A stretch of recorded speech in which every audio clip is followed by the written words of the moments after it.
Assalamualaikum warahmatullahi wabarakatuh. Nama saya Rifki Ramadan.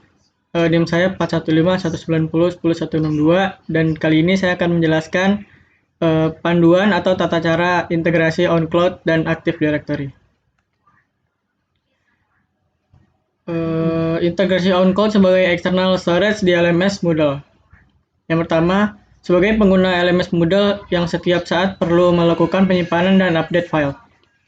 Tentu saja diperlukan kapasitas yang tempat yang sesuai agar setiap saat kita membutuhkan file-file penting. Atau sebaliknya, menampilkan dari storage tersebut dengan mudah dan ringkas dilakukan. Namun, jika kita menggunakan opsi pada server Moodle-nya, tentu saja akan menghabiskan sisa free space-nya. Dan lambat laun akan membuat server kita menjadi berat diakses. Selanjutnya, kali ini akan membahas tentang penggunaan OnCloud sebagai external storage di Moodle menggunakan perantara WebDev. WebDev sendiri merupakan ekstensi dari HTTP untuk memudahkan kolaborasi dan manajemen antar file agar dapat dikelola dan difungsikan sesuai keinginannya. Agar harapannya kita bisa menghemat kapasitas HDD di server Moodle kita. Selain itu juga, serta menyimpan kita tidak terpisah di banyak server sehingga dikemukakan di kemudian hari kita butuh file tertentu dan mudah mencarinya. Caranya sebagai berikut. Yang pertama, login sebagai admin atau user di Moodle Anda dan aktifkan panel editing dengan cara klik Turn Editing On. Kedua, kemudian pada site administration, klik pada link plugins, repositories, manage repositories. Seperti contoh berikut. Yang ketiga, berikutnya akan muncul jendela baru pada WebDev repository, pilih enable dan visible. Dan keempat, begitu opsi di atas diklik, maka akan jumping ke halaman baru WebDev configuration. Pada halaman ini, Anda tinggal checklist saja pada semua opsi yang muncul. Akhiri dengan save. Jika sudah di-save, akan muncul link setting seperti di bawah ini. Silakan klik saja. Kemudian, buat alamat repository baru dengan cara klik Create Repository Instance. Dilanjutkan dengan konfigurasi WebDev, yakni mengisikan alamat server OnCloud-nya. Seperti contoh di bawah ini adalah alamat OSI saya. Untuk Anda silakan sesuaikan sendiri, lengkapi juga dengan user beserta passwordnya. Oh ya, pada OC dengan HTTP alamat port diisi 80, sedangkan HTTPS diisi dengan 443. Akhirnya dengan klik save.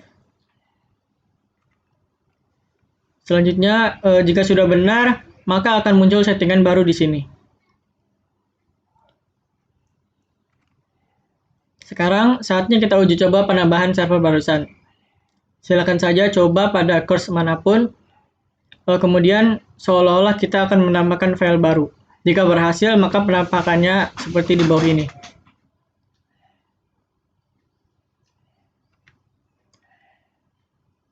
Selanjutnya mengintegrasi OnCloud User Authentication dengan LDAP atau Active Directory. Penyimpanan data OnCloud online dapat diintegrasikan dengan solusi manajemen identitas seperti aplikasi LDAP atau Active Directory, sehingga pengguna LDAP atau Active Directory dapat muncul di daftar pengguna OnCloud kami. Pengguna ini akan mengotentikasi ke penyimpanan data cloud online dengan kredensial LDAP atau Active Directory mereka. Kami tidak perlu membuat akun pengguna terpisah di penyimpanan data OnCloud online untuk mereka. Kami masih dapat mengelola keanggotaan grup mereka di penyimpanan data OnCloud secara online, kuota, dan izinkan berbagi seperti pengguna OnCloud lainnya. Adapun syarat-syaratnya sebagai berikut. Yang pertama, Anda memiliki server perangkat lunak manajemen identitas atau LDAP atau Active Directory yang sudah siap dan sedang berjalan. Yang kedua, Anda telah menginstal penyimpanan data OnCloud online. Di sini ada OnCloud Active Directory Authentication Setting.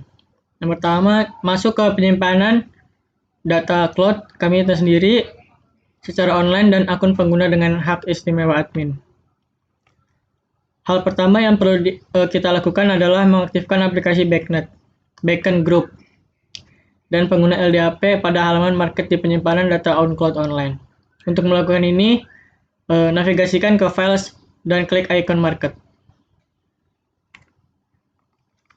Pada jendela market Anda akan melihat aplikasi kudis penyimpanan dan on cloud online. Tetapi yang kami butuhkan adalah mencoba menemukan aplikasi bernama LDAP Integration dari daftar dan kemudian klik di atasnya dan kemudian klik install. Sekarang, lepaskan ke halaman pengaturan admin dan menyimpan data on cloud online dengan mengklik setting, lalu klik user authentication untuk memulai pengaturan integrasi autentikasi pengguna LDAP atau Active Directory. Selanjutnya, panel konfigurasi sistem manajemen identitas atau LDAP atau Active Directory memiliki tempat tab. Tab pertama yang dilengkapi dengan benar server adalah wajib untuk mengakses tab berikutnya yang lain. Indikator hijau menyala jika konfigurasi sudah benar. Pada kotak host, masukkan nama host atau alamat IP server perangkat lunak manajemen identitas atau LDAP.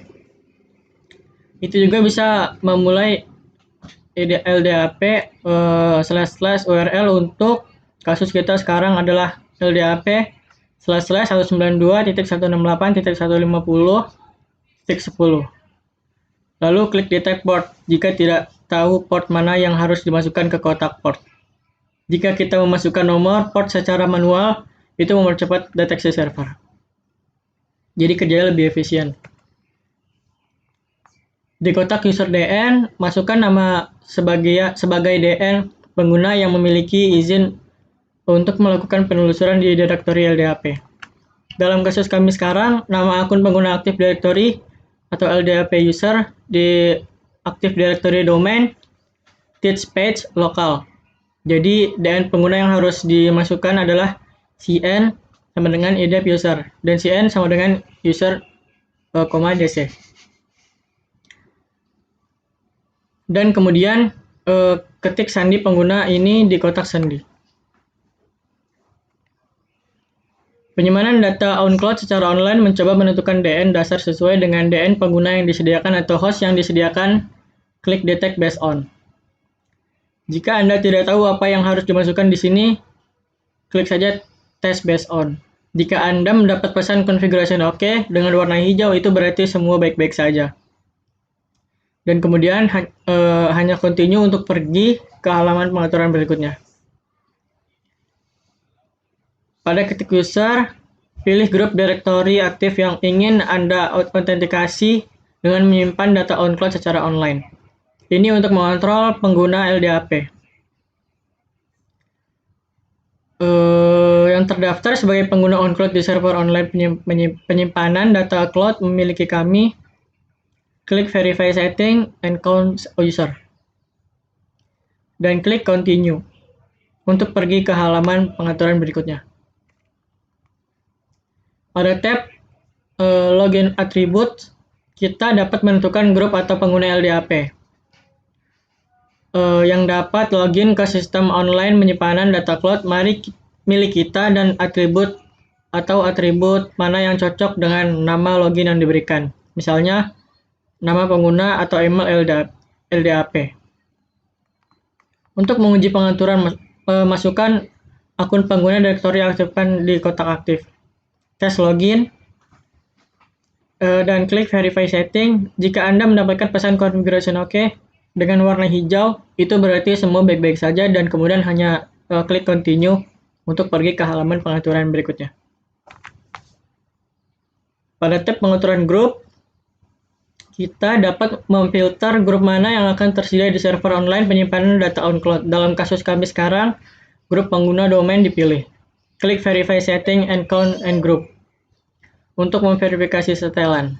Jika Anda mendapatkan pesan configuration OK dengan warna hijau, berarti semuanya baik-baik saja atau tidak ada masalah. Sekarang kita dapat mencoba login ke server online penyimpanan data cloud menggunakan akun pengguna dan kata sandi LDAP. Dalam kasus kami sekarang, mari coba dengan nama akun pengguna LDAP, yaitu netadmin01. Kita harus berhasil login ke server online penyimpanan data cloud sendiri sebagai berikut. Itu saja yang bisa saya jelaskan. Apabila ada kesalahan atau tutur kata yang tidak enak didengar, mohon maaf. Wabillahi taufiq wal hidayah. Wassalamualaikum warahmatullahi wabarakatuh.